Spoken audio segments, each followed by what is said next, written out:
함께 하나님 말씀 보시겠습니다.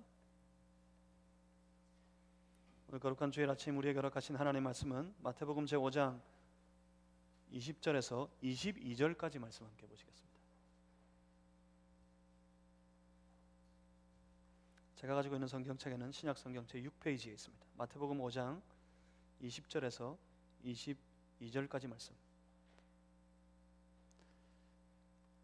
세 절 말씀입니다. 우리에게 주신 살아계신 하나님의 말씀입니다. 우리 함께 한 목소리로 합독하시겠습니다. 내가 너희에게 이르노니 너희 의가 서기관과 바리새인보다 더 낫지 못하면 결코 천국에 들어가지 못하리라.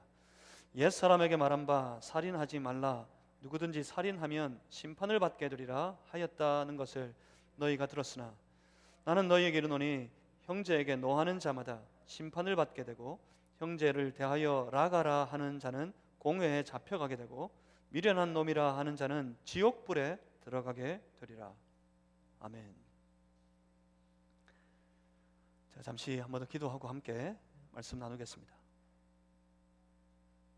참 좋으신 우리 아버지 하나님,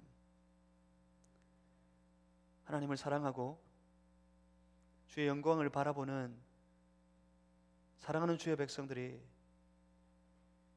거룩한 하나님을 향한 예배의 마음 가지고 당신의 교회로 모여들었습니다. 주여, 우리의 예배를 살아계신 아버지 하나님께서 다 받아 주시옵소서. 우리의 드리는 예배가 오직 아버지께 영광이 되게 하여 주시옵소서. 하나님, 주의 성령을 우리에게 충만하게 부어주실 때 우리로 선포되어지는 주의 말씀 가운데 하나님의 선한 뜻을 다 분별하고 깨닫게 하시고 그 뜻을 따라 살아갈 새 힘을 우리에게 허락하여 주시옵소서. 예수 그리스도 이름으로 기도하옵나이다. 아멘. 어떻게 하면 되겠습니까? 어떻게 하면 좋습니까? 예수님이 이렇게 말씀하십니다. 내가 율법이나 선지자를 폐하러 온 줄로 생각하지 말라. 폐하러 온 것이 아니라 완전하게 하려 함이라. 이렇게 말씀하시는 예수님 앞에 우리는 어떻게 해야 합니까? 예수님께서 지금 말씀하시고 있는 이 완전이라는 것이 도대체 무엇입니까? 사실 돌아보면 그렇게 신랄하게 비난하신 저 서기관과 바리새인들, 그들은 누구보다 하나님의 계명 그 율법을 완전하게 지키려고 애쓰는 사람들이었습니다. 그들의 평생이 율법을, 말씀을 완전하게 지키겠다 하는 그 한 가지 열심 가지고 살아왔던 사람들입니다. 그런데 예수님께서 하나님이신 당신의 눈으로 저들을 받아볼 때 그들의 신앙이, 그들이 율법 지키는 삶이 완전하지 못하게 보이셨던 것입니다. 그들은 완전하게 말씀 지키려고 했는데, 율법을 지키려고 했는데 그 율법의 주인이 되신, 말씀의 주인이 되신 예수님의 눈에는 완전하지 못했습니다. 그들은 하나님의 말씀을 두고 하나님이 선포하신 율법, 그 계명들, 하나님의 말씀들을 두고 그 말씀을 완전하게 지키기 위한 자신의 생각들을, 그 율법을 완전히 지킬 그 사람들의 생각들을 기준으로 오래도록 정해왔습니다. 시간이 오래 가면서 그 기준들 하나하나, 율법을 지키기 위한 사람들의 기준들 하나하나가 쌓이고 쌓여가지고 전통이 되었습니다. 소위 부르는 유대의 전통입니다.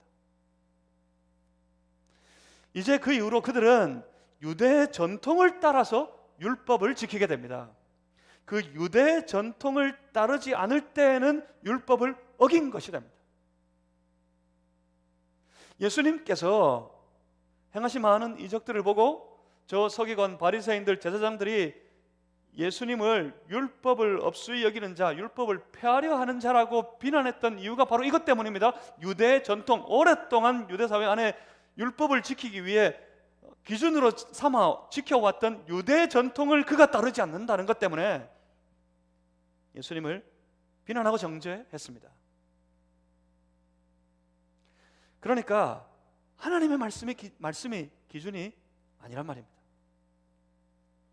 사람들이 스스로 정한 생각이 율법을 지키는 기준이 되어버린 것입니다. 사람의 생각이 기준이 되는 순간 그 신앙은 이제 더 이상 하나님 중심이 아닙니다. 사람의 정한 그 생각이 기준이 되는 순간 그 신앙이 하나님 중심이 아니면 뭐가 중심이죠? 사람의 생각이, 사람의 정한 기준이, 그러니까 사람이 그 신앙의 중심이 되는 겁니다.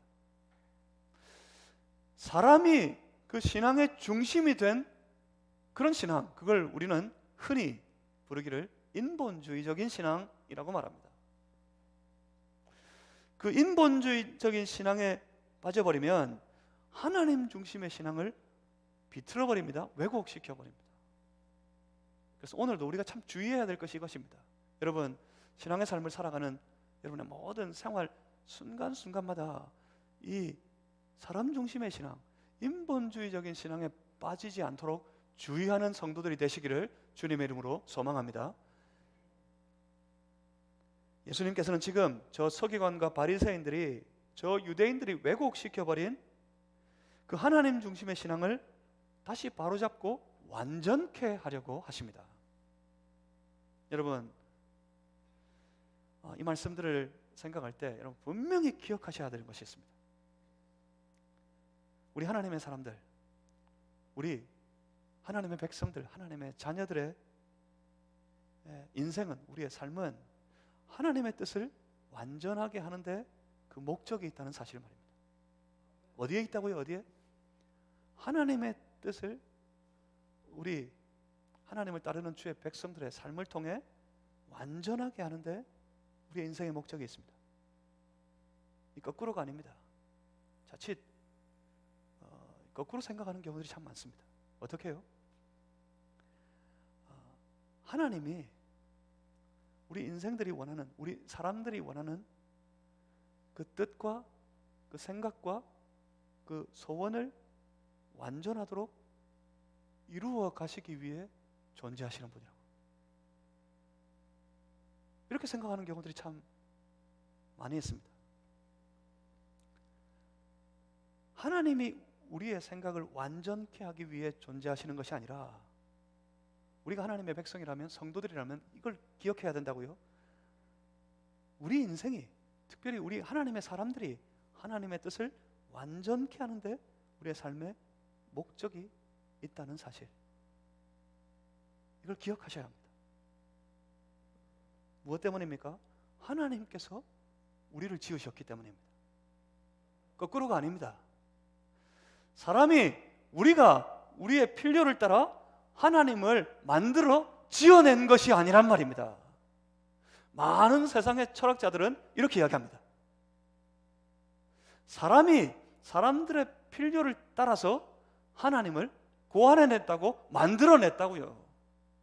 그렇게 되어버리면 어떻습니까? 사람이 자기들의 필요를 따라 하나님을 만들어낸 것이라면, 하나님을 지어낸 것이라면, 그렇게 만들어진 하나님은 무엇 때문에 존재합니까? 사람들의 필요를 채우기 위해 존재하는 겁니다. 하나님이 어떻게 해야 됩니까? 하나님이 사람들의 뜻을 완전케 하기 위해 행하셔야 하는 겁니다. 그런데 그렇습니까? 우리는 그렇게 믿지 않습니다. 하나님이 천지와 만물을 창조하셨고, 하나님의 필요를 따라, 사람의 필요를 따라가 아니라 하나님의 필요를 따라 하나님의 뜻하신 바대로 하나님의 사명을 그들에게 부어 주어서 사람을 하나님께서 창조하셨습니다. 그렇기 때문에 지음받은 피조물이 된 사람들은 그 인생 가운데 그들의 모든 삶을 통해 나를 지어주신 뜻을 가지고, 소망을 가지고, 계획을 가지고, 우리는 그걸 사명이라고 부릅니다. 사명을 주셔서 우리를 창조하셨으니 그 뜻을, 하나님의 그 계획을, 하나님 주신, 우리에게 주신 그 사명을 이루어 완전케 하는데 우리 하나님의 사람들의 목적이 있다는 사실입니다. 하나님께서 우리를 지으셨습니다. 그렇기 때문에 하나님은 그가 지으신 사람들을 통해 주의 뜻을 나타내시고 주의 뜻을 이루어 가기를 원하십니다. 그러니 하나님으로부터 지음받은 주의 백성들은 어찌하든지 그의 모든 삶을 그 목적대로 하나님의 뜻하신 바를 이루기 위해, 완전케 하기 위해 최선을 다해 살아야지.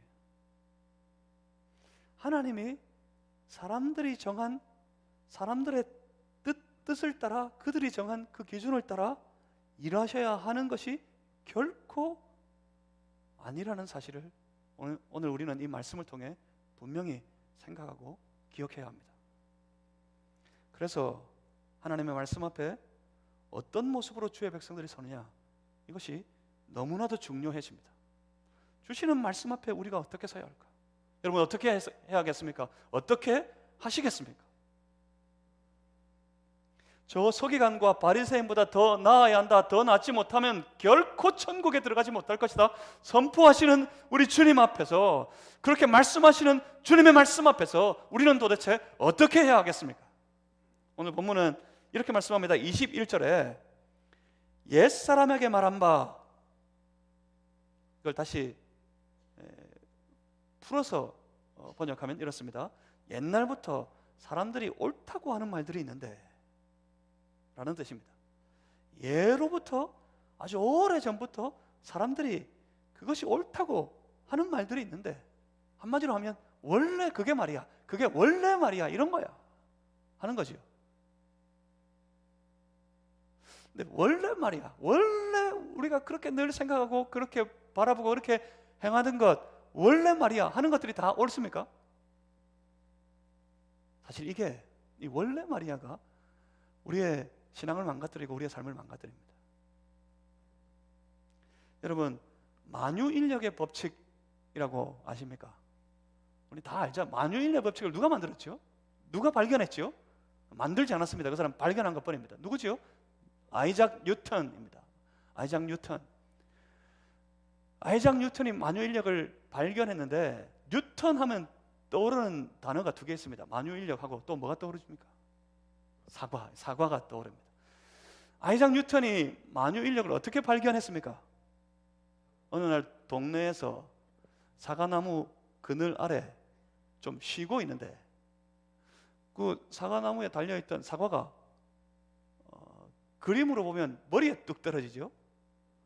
사과가 저 하늘에 공중에 달려있던 사과가 땅으로 뚝 떨어지는 것이 아닙니까? 이걸 보고 아이작 뉴턴이 불현듯이 떠올랐습니다. 야, 이 지구에는 저 공중에 달려있는 사과를 끌어당기는 힘이 있구나. 그 힘을 중력이라고 불렀습니다. 잘 아시네. 과학자들 계십니다. 과학자들. 자, 중력이 끌어당겨서 사과가 땅으로 뚝 떨어집니다. 그래서 뉴턴이 만유인력을 발견했다고 합니다. 그럼 어떻게 그걸 아십니까? 오래전부터 그렇게 들어와서, 열심히 과학 공부를 한 것도 아닌데 오래전부터 그렇게 들어와서 그게 사실인 줄 알고 있습니다. 그런데 말입니다, 뉴턴이 살고 있는 동네에는 사과나무가 없었습니다.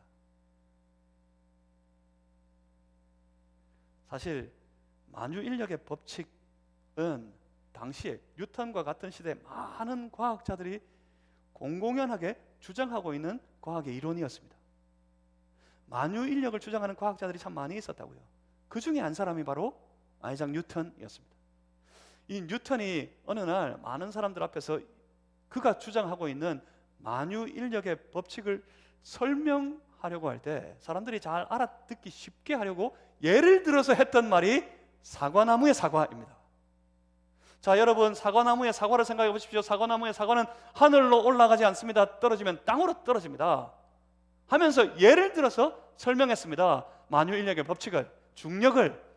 그런데 이게 오래 지나가면서, 오랜 세월 동안 이 얘기가 전해지는 중에 뉴턴이 사과나무 아래 앉아 쉬다가 그 사과가 땅으로 떨어지는 것을 보고 만유인력의 법칙을 발견했다 하는 말이 진실인 것처럼 사람들에게 전해져 오고 있습니다. 그러니까 아무리 오래된 이야기라고 해도 그것이 오랫동안 그렇게 말해주고 행하여져 왔기 때문에 진리다 하는 식의 판단은 치명적인 잘못을 만들어낸다는 말입니다. 특별히 교회는 그렇습니다. 특별히 우리 성도들의 삶이 그렇습니다. 우리 성도들의 삶이 언제나 어떤 경우에나 하나님의 말씀 자체가, 하나님의 말씀이 앞서 있어야지 사람들의 생각이 앞서고 교회의 전통이 앞서는 그런 곳이, 그런 사람이 되어서는 결코 안 됩니다. 치명적인 오류에, 치명적인 잘못에 빠져버리게 됩니다. 어떤 오류입니까? 신앙이 왜곡된다고요. 신앙이. 저 유대인들이, 저 제사장 무리들이, 바리새인과 서기관들이 그랬던 것처럼 치명적으로 신앙을 왜곡시켜버립니다. 본문 21절은 계속해서 이렇게 말씀합니다. 옛사람에게 말한 바, 옛날부터 사람들이 옳다고 그렇게 해오는 말들이 있는데 그게 무엇입니까? 살인하지 말라. 21절 말씀입니다. 보십시오. 살인하지 말라. 누구든지 살인하면 심판을 받게 되리라 하였다는 것을 너희가 들었으나. 여러분, 본문의 이 말씀 중에 틀린 것이 있습니까? 예, 원래 하나님의 말씀입니다. 무엇이요? 살인하지 말라 하는 것이요. 뭐가 문제입니까? 살인하면 벌을 받을 겁니다. 응당한 벌을 받아야 합니다. 율법적으로 그렇습니다. 심판을 받게 될 것입니다. 뭐가 문제입니까? 본문을 가만히 보시면 살인이라는 것과 심판의 문제가 연결되어 있음을 여러분 보실 수 있습니다. 분명히 성경은 사람을 살인하는 것을 엄격하게 금지하고 있습니다. 특별히 10계명 중에 몇 번째 계명이죠? 6번째 계명. 잘 갑자기 순간적으로 안 떠오르지요? 제 1계명은 잘 알겠는데 몇 번째? 6번째. 제 6계명입니다. 살인하지 말라. 그 하나님의 말씀 앞에 우리는 분명히 그렇습니다. 살인해서는 안 됩니다. 살인하신 분이 있습니까? 회개하시기 바랍니다. 살인하려고 마음 먹고 계신 분이 있습니까? 포기하시기 바랍니다. 살인해서는 안 됩니다. 살인하지 말라 하신 것이 분명히 하나님의 말씀입니다. 분명히 살인하지 않아야 하는데 무엇 때문에요? 오늘 옛날부터 사람들이 옳다고 하는 말들에 의하면 무엇 때문에 살인을 해서는 안 됩니까? 심판을 받게 될 것이니까. 심판을 받게 될 것이기 때문에 살인하지 말라. 그렇게 사람들이 하여 왔다는 겁니다. 문제는 여기에 있습니다. 이런 생각이, 이런 주장이 소위 말하는 율법주의를 만들어버린 거예요. 어떤 겁니까? 심판을 받지 않으려고. 신앙생활의 전부가 심판을 받지 않으려고. 신앙생활의 전부가 그것 때문입니다. 심판받을까 봐 두려워서. 사람이 살인하지 않는 이유가, 다른 사람을 살인하지 않는 이유가 이것 때문이에요. 내가 심판받을까 두려워서. 이렇게 돼버렸어요. 오랫도록 이렇게 가르치고 오랫도록 이렇게 주장하고 오랫도록 이렇게 붙들어 오다 보니까 사람들의 모든 신앙이 전부 두려움에 빠져 있습니다. 혹 내가 심판받게 되지 않을까. 두려움이 율법의 삶을, 신앙을 주장하고 있더란 말입니다. 두려움에 붙들리면 신앙은 당연히, 우리 신앙의 삶은 당연히 아주 소극적이어질 수밖에 없어요. 지난주에 함께 나누었던 말씀처럼 해야 할 것과 하지 말아야 할 것을 딱 정하고 그 안에만 있으려고 합니다. 해야 할 것 하고 하지 말아야 할 것 하지 말고. 그래야 심판받지 않을 거니까. 그래야 내가 해를 받지 않을 거니까. 두려움이 사람들의 생각을 주장합니다. 여러분, 세상의 모든 게 그렇습니다. 한국 사람들은 어떤 특별한 날짜를 정하고 그 날짜에는 절대로 이사를 안 갑니다. 왜요? 뭐 때문에? 두려워서. 한국 사람들은 밤에 자기 방에서 잠을 잘 때도 어느 특정한 방향으로 머리를 두고 절대로 잠을 자지 않습니다. 무엇 때문에요? 두려워서. 세상이 그렇습니다. 세상의 모든 사람들의 삶이 이 두려움에 붙들려 있어요. 두려움에. TV에 하는 광고도 전부 이 두려움을 자극하는 마케팅이 그 근본의 이론이 되어서 광고를 만들어냅니다. 뭐 냉장고, 이 냉장고 안 사면 큰일 날 것 같아. 전혀 쓸모도 없는데 핸드폰, 요즘에 나오는 핸드폰 이거 안 사면 시대에 뒤떨어지고 큰일 날 것 같아요. 그래서 그 너도 나도 할 것 없이 두려운 마음에 그거 삽니다. 정말 그렇습니까? 핸드폰, 최신 핸드폰 사가지고는 딱 하는 게 뭐가 있습니까, 여러분? 전화 거는 것, 전화 받는 것. 요즘에 조금 어른들도 다 조금 늘어난 게 있죠. 뭐 하십니까? 유튜브 보는 것. 이 정도.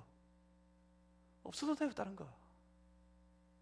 그런데 이거 안 사면 큰일 날 것 같아서 너도 나도 다 사고 구입하고 그거 가지고 살아가려고 합니다. 우리의 삶의 전부가 다 이 두려움에 쌓여 있어요. 우리의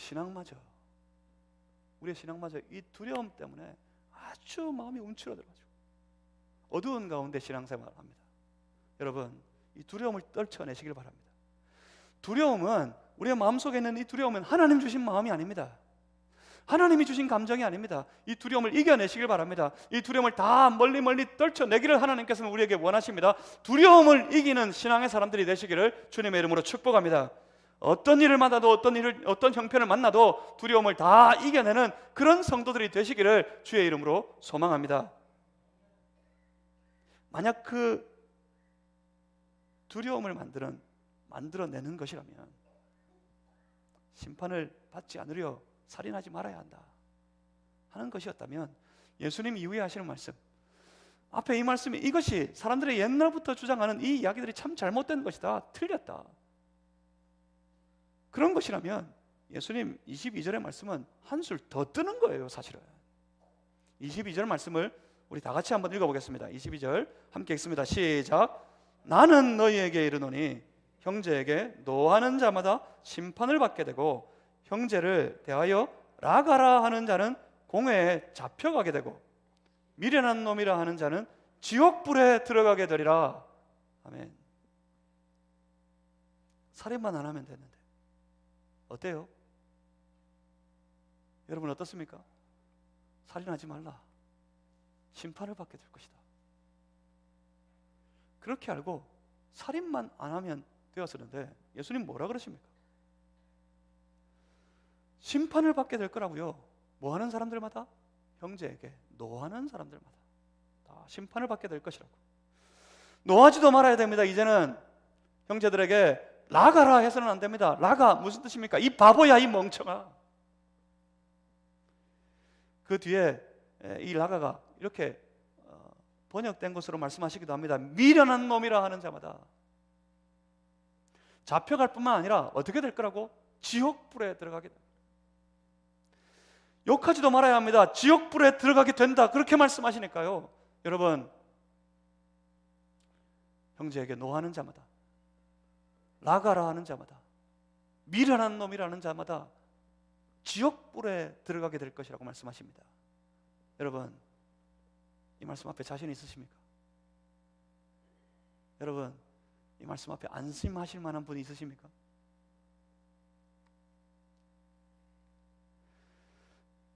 그런데 여러분, 지금 우리 예수님께서는 오랫동안 그 유대 사회가 율법을 지키기 위해 만들어서 정하여 지켜왔던 유대의 전통, 그 가운데 또 다른 전통을 우리 예수님이 하나 더 만들어내려고 하시는 것이 아닙니다. 살인하는 것, 살인하지 않는 것, 그것에 그 율법에 더하여서 미워하지도 욕하지도 말아야 하는 그런 삶을, 그런 기준을 하나 더 세우려고 하시는 것이 아니란 말입니다. 그렇다고 예수님 제 6계명, 6번째 계명으로서의 살인죄에 대해서 이 10계명을 강해하시려고 다시 해석하시려고 시도하고 있는 것도 아닙니다. 저 서기관과 바리새인들의 6계명 해석이 잘못됐으니까, 그들이 틀렸으니까 내가 그것을 바로잡기 위해 새로운 해석을 너희에게 가르쳐준다 하고 계신 것이 아니란 말입니다. 본문을 잘 보십시오. 이 본문의 말씀이 어디에 끼어 있는지를 여러분 잘 보셔야 합니다. 본문에서 예수님께서 지금 뭐 하고 계십니까? 예수님은 지금 하나님 나라의 삶에 관하여서 많은 백성들을 바라보시며 자기 발 앞에 와 있는 그 제자들을 향해 그들을 교훈하고 그들을 가르치고 있습니다. 뭐에 대해서? 하나님 나라에 대해서. 하나님 나라의 삶은 어떠할 것이며 하나님 나라를 살아가는 주의 백성들은 그 나라를 살기 위해 어떤 삶이 되어야 한다고 말씀하고 계신 것이었다는 말입니다. 그 나라는 어떻게 시작되어집니까? 하나님 나라를 사모하는 심령에서부터 시작되어졌습니다. 스스로 그 하나님 앞에 자신의 부족함, 자신의 연약함, 자신의 죄성 때문에 애통하고 그 마음으로 하나님을 바라보고, 하나님을 바라보는 그 마음이 줄이고 목마름으로 구하는 것이 하나 있습니다. 하나님의 의. 내가 옳다고 여기는 것, 내가 좋다고 여기던 것, 내가 원하는 것들을 위해 살아가던 그 삶이 변화해져서 그 하나님 나라를 살아가는 주의 백성들은 무엇을 줄이고 목마름으로 구합니까? 하나님의 의를 줄이고 목마름으로 구하며 살아가게 될 것이라는 말씀입니다. 그에게는 그 인생의 새로운 목표가 세워졌습니다. 새로운 목표가 세워져야 합니다. 그것이 무엇이었습니까? 아버지께 영광. 아버지께 영광. 자신의 이름을 드러내고 자신의 영광을 나타내기에 급급한 아둥바둥하면서 살아가던 그런 삶이 완전히 변해서 하나님 나라를 살아가는 하나님의 백성들의 삶에는 오직 아버지께 영광을 위하여 아버지께 영광을 바라보며 살아가는 삶의 새로운 목표가 정해졌습니다.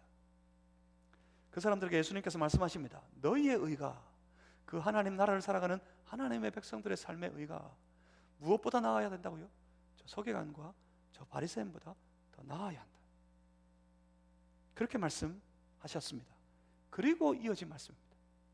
그리고 이 말씀, 오늘 이 본문의 말씀, 살인하지 말라 하시는 이 말씀을 주시고 계십니다. 그러니까 어떻게 하는 것이 아버지께 영광이 되는 삶이 될 것인지, 어떻게 율법을, 하나님의 말씀을 지키는 것이 저 서기관과 저 바리새인보다 더 나은 의를 이루는 삶을 살아가는 것인지, 그것에 대하여서 예를 들어 말씀하시고 예를 들어 교훈하시는 말씀이 오늘 본문의 말씀이라는 사실입니다. 그것이 무엇이었습니까? 먼저는 오랫도록 사람들이 옳다고, 사람들이 바르다고 주장하는 여러 가지 일들이 있는데 그것대로 해서는 안 된다고 말씀하시는 거예요. 너희들의 정한 생각대로 하지 말아야 할 것이라고 예수님께서 선포하고 계십니다. 저마다 자신의 생각대로 살아갑니다. 우리 가만히 두면 우리도 다 마찬가지예요.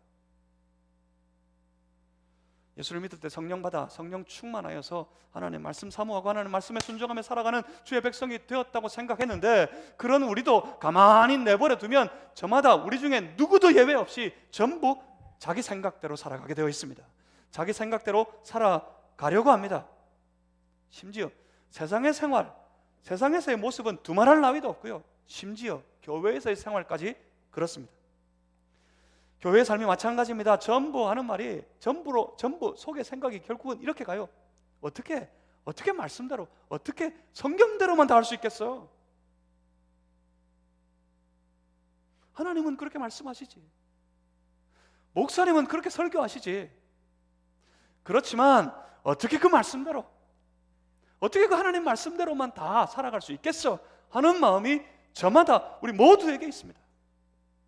그래서 교회 삶을, 교회 생활을 말씀대로가 아니어도 어떻게 살아갑니까? 교회 생활은 적당히 마음 맞는 사람들끼리 함께 모여가지고 교제하면서 적당히 마음 맞는 사람들끼리 세력을 모으기도 하고 적절하게 아주 적당하게 순서를 따라서 서열을 매기기도 하고, 그것이 그렇게 계급이 아니라고, 서열이 아니라고 그렇게 목 놓아 부르짖고 외쳐도, 직분은 계급이 아닙니다, 계급이 아닙니다, 그렇게 목 놓아 외쳐도 어쩔 수 없어요. 전부 속으로 적당히 계급이라고 생각해요. 계급이라고. 그렇게 높낮이 적당한 서열을 나누어 가지고 서로 서열도 매기고 적당히 우리가 좋아하는 일들을 해가면서 적당히 보이지 않는 곳에서 속이고 적당히 보이지 않는 곳에서 사람들을 욕하고, 그렇게 하며 어떻게든지 자기를 드러내고 어떻게든지 그 속에서 내가 인정받으며 살아가려고 애를 쓰게 되어 있습니다. 여러분 익숙하지 않으세요? 이런 삶이 여러분 우리에게 저마다 다 익숙하지 않으세요? 왜 익숙합니까? 딱 세상에서의 생활이에요. 이것이 세상에서의 질서입니다. 세상에서 우리 다 그렇게 삽니다. 마음 맞는 사람들끼리, 마음 통하는 사람끼리 함께 교제하면서 함께 즐거운 일들 하면서, 그곳에서 우리가 정한 대로, 우리가 원하는 대로의 일 저마다 다 하다가 보이지 않는 곳에서 적당히 속이고 적당히 뒤통수를 때리고, 사람들 중에 어떻게든지 내가 인정받고 내가 높아지려고 애를 쓰고, 세상에서 우리 다 그렇게 삽니다. 저마다 다 제 생각대로 그렇게 살아가는 삶의 방식이 장소만 바뀐 것뿐이에요. 저 세상에서 교회라는 장소가 바뀐 것뿐이지 삶의 모습은 똑같습니다.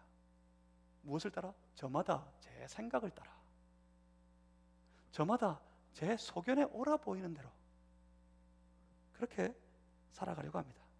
제 생각대로 성경 보고 제 생각대로 예배드리고, 그렇게 오래 제 생각대로 그렇게 익숙한 대로 해왔습니다.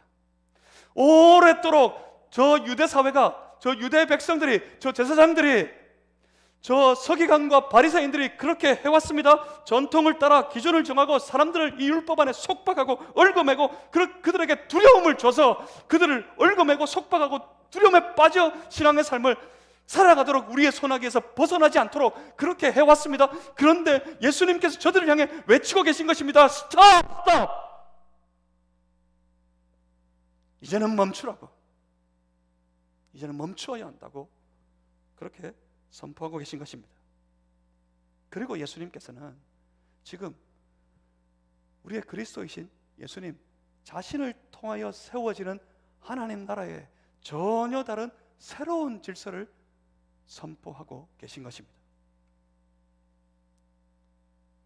그것은 율법을, 계명을, 하나님의 주신 그 모든 말씀들을 완전케 하는 질서였습니다. 내가 완전케 하려고 왔다. 폐하려고 온 것이 아니라 완전케 하려고 왔다.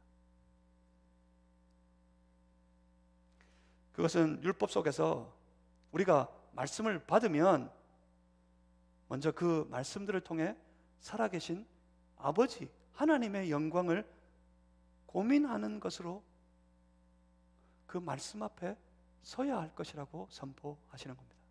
다시, 하나님이 우리가 주신 말씀 앞에 우리가 그 말씀을 받을 때 그 말씀을 통해서 말씀하시는 하나님 아버지의 영광을 먼저 고민하는 것, 이것이 주께서 그 모든 계명을, 모든 율법을, 하나님의 말씀을 완전케 하시는 방식입니다. 예를 들어서 살인하지 말라입니다. 예를 들어서 살인하지 말라 하시는 하나님의 말씀이 있다. 하나님의 계명, 율법이 있다고. 예를 들어서 살인하지 말라 하시는 하나님 말씀을 받을 때 어떻게 하면 되겠느냐고 말씀하시는 겁니다. 심판을 받지 않기 위해서 심판받지 않을 만큼만, 내가 벌을 받지 않을 만큼만 선을 정하고 기준을 정하고 그만큼만 벗어나지 않으면 된다 하는 신앙이 되어서는 안 된다고 예수님 선포하시는 겁니다.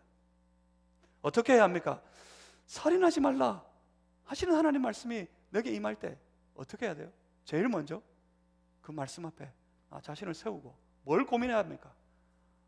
하나님 아버지께 영광을 고민해야 합니다. 이 말씀 가지고 어떻게 하나님께 영광이 되도록 살아갈 것인가, 이것을 고민해야 한다는 말입니다. 하나님 주시는 말씀이 임하면, 말씀이 내게 임하면, 내게 말씀이 선포되어지면 그 말씀 가지고 먼저 사람이 정한 기준을 생각하는 것이 아니라 무엇을 먼저 생각해야 된다고요? 하나님께서 선포하시는 그 나라를 살아가는 삶의 방식을 먼저 생각해야 한다고요. 지체들을 보고 분노하면서, 지체들을 업수히 여기면서, 그런 모습으로는 결코 주의 나라를, 주의 거룩한 나라의 공동체를 세워갈 수 없다는 것입니다. 나가라 하면서. 그를 죽이지는 않았지만 그 마음속에 그를 업수히 여기는 마음이 있어서, 그럼에도 불구하고 그를 죽이지는 않았지만 그 속으로는 나가라 하면서, 저 멍청한 자, 저 미련한 자, 저 어리석은 자, 저 사람은 안 돼. 그러면서는 결코 주의 나라가 세워질 수 없다고 선포하고 계신 겁니다. 여러분 기억하시라 그랬죠? 이 말씀이, 이 설교가 어디에 끼어 있다고요? 지금 십계명 강해하고 계신 것이 아니에요. 십계명 해석하고 계신 것이 아니에요. 어디에 끼어 있다고요? 하나님 나라의 삶의 방식을, 하나님 나라의 삶의 모습을 설교하시고 가르치시고 선포하시는 가운데 끼어 있어요. 이런 모습 가지고는 하나님 나라가 온전히 세워질 수 없다고 선포하시는 겁니다. 나가라 어리석은 자라, 저는 안 된다 하면서 하나님 나라는 설 수 없다는 말씀입니다. 그러면 그 나라는 깨져버립니다. 그 공동체는 깨져버립니다. 그래서 결국 어떻습니까? 하나님 아버지께 영광이 되지 않습니다. 이렇게 하나님의 영광을 생각하며 말씀을 받는 것, 그것이 바로 하나님 나라를 살아가는 하나님의 사람들, 하나님의 백성들, 하나님의 자녀들이 가져야 되는 가장 기본적인 자세고 가장 중요한 신앙의 태도입니다. 오늘 우리 주 예수 그리스도께서는 이 살인하지 말라 하는 선포된 이 말씀 앞에 우리 각자 하나님의 자녀로 구원받아 하나님의 자녀된 우리 한 사람 한 사람을 불러 그 말씀 앞에 세우기를 원하십니다. 그 말씀이 우리의 삶 속에 완전해지도록 하려면, 완전케 하려고 땅에 오셨다고 하셨는데, 그 말씀이 우리의 삶 속에 완전해지도록 하려면 그 말씀이 공중에, 나와는 관계없는 저 공중에 다른 사람들에게, 그들에게 똑같이 선포되지는 말씀으로 우리가 들어서는 안 됩니다. 이 말씀이 완전하게 되려면, 나를 통해 하나님의 이 말씀이 완전해지려면 이 공중 가운데 선포되어지는 하나님의 말씀, 그 말씀이 내게 오도록 만들어야 합니다. 어떻게 해야 된다고요? 내가 말씀을 받아야 된다고요. 성경은 저마다 모든 사람들이 이 성경책을 들고 있습니다. 이것이 하나님의 말씀인 줄 안다면 정말 이것이 교양의 책이 아니라 이것이 정말 하나님께 주시는 하나님의 말씀이라고 우리가 믿는다면, 이 말씀을 묵상할 때마다 이 말씀을 통해 하나님께서 나에게 말씀하게 하셔야 합니다. 이 말씀을 묵상할 때 하나님의 말씀을 받아야 합니다. 하나님의 말씀을 들어야 합니다. 많은 무리들이 함께, 이제는 가정에서나 이곳 예배당에서나 함께 같은 시간에 예배를 드리는 중에 이 설교를 듣게 될 때에도 공중 가운데 선포되어지는 말씀이지만 그 말씀 중에, 그 설교 중에 하나님이 나에게 주시는 메시지가 있는가 하여 그 말씀을 내가 받아야 합니다. 내가 옆 사람 보면서 저 사람 살인했지, 심판을 받을 텐데 하는 것이 아니란 말입니다. 내가 말씀을 받아야 합니다. 나에게 말씀이 선포되어져야 합니다. 나에게 말씀이 내 가슴 속에, 내 마음 속에 들어와야 합니다. 어떻게 그 말씀이 내게 들어옵니까? 살인하지 말라고, 살인하지 말라고 하나님께서 말씀하십니다. 그 하나님 앞에 이 말씀을 자신의 것으로 받기 위해서, 살인하지 말라 선포된 그 말씀을 받는 순간, 읽는 순간, 듣는 순간 우리 안에 이런 고민이 시작되어야 합니다. 어떻게 해야지? 오늘 왜 나에게 살인하지 말라 하신 이 말씀을 주시는 걸까? 하나님께서 나에게 도대체 원하시는 것이 무엇일까? 이것을 고민하기 시작해야 합니다. 교양으로 읽는 사람은 창세기 1장 1절부터, 창세기 1장 1절이 뭐죠? 예, 아멘. 태초에 하나님이 천지를 창조하시니라 를 읽기 시작해서 교양으로 읽는 사람은 저 요한계시록 끝 마라나타까지 그냥 줄줄 이어 읽어갑니다. 이해하고 끝을 맺습니다. 많은 사람들이 착각합니다. 내가 이해했으면 은혜 받았다고 착각합니다. 그것은 교양으로 책을 읽을 때도 우리 얼마든지 이해하고 거기에 감동 먹을 수 있습니다. 하나님의 말씀은 그렇게 받는 것이 아닙니다. 하나님의 말씀을 받을 때마다 우리에게 심각한 고민이 생겨야 합니다. 성경이 뭐죠? 하나님이 말씀하시는 거예요. 하나님이 누구에게? 저 세상에 수많은 관계없는 저 무리들에게 말씀하십니까? 아닙니다. 그것이 하나님의 말씀인 줄 알고 그 말씀을 받으려고 하는 주의 백성들에게 하나님께서 말씀하시는 겁니다. 말씀하시는 것. 그 말씀을 받을 때 그 말씀을 받는 사람들은 어떤 태도로 그 말씀 앞에 섭니까? 하나님이 말씀하십니다. 그때마다 그런 생각을 합니다. 그런 고민을 합니다. 하나님 나에게 무엇을 원하십니까? 하나님 내가 어떻게 해야 합니까? 하나님 내가 어떻게 하기를 원하십니까? 살인하지 말라고요? 하나님 이 말씀을 통해 내가 무엇 하기를 원하십니까? 이렇게 고민하며 이 말씀을 받습니다. 여러분 해보십시오. 성경을 읽을 때마다, 성경을 묵상할 때마다, 말씀을 들을 때마다 여러분 이 고민이 있어야 돼요. 고민. 하나님 나에게 원하시는 것이 무엇입니까? 하나님 내가 어떻게 하기를 원하십니까? 제가 자주 늘 강조하는 큐티, 말씀 묵상, 큐티의 작업이 바로 이런 겁니다. 성경을 묵상할 때 이걸 고민하는 거예요. 뭐 큐티의 방식이 여러 가지가 있지만 표시를 네모로 하고 세모로 하고 동그라미 치고 색깔을 노란색, 파란색, 빨간색 쭉쭉 칠하고 그걸 받아 적고 그 말씀을 해석해보고 그래서 적용해보고 그걸 다 적어서 뭐 큐티의 방법이 여러 가지가 있지만 그 중에 그 많은 방법들 다 생략해도 이것 하나만 지키면 큐티가 될 수 있습니다. 말씀 묵상을 할 수 있습니다. 어떻게 해요? 말씀이 있으면, 말씀이 내게 주어지면, 내가 그 말씀을 묵상했으면 그것 가지고 고민하는 거예요. 하나님 나에게 무엇을 원하십니까? 내가 오늘 어떻게 하기를 원하십니까? 내가 이 문제 안에 어떻게 행동하기를 원하십니까? 내가 어떻게 말하고 어떻게 행동하기를 원하십니까? 하나님 도대체 나에게 무엇을 원하십니까? 고민하면서 성경을 읽는 거예요. 읽어보십시오. 내 안에 드는 확신이 생깁니다. 여러분 그때 그 확신을 붙잡는 것이 말씀을 묵상하는 작업 중에 가장 중요한 작업이에요.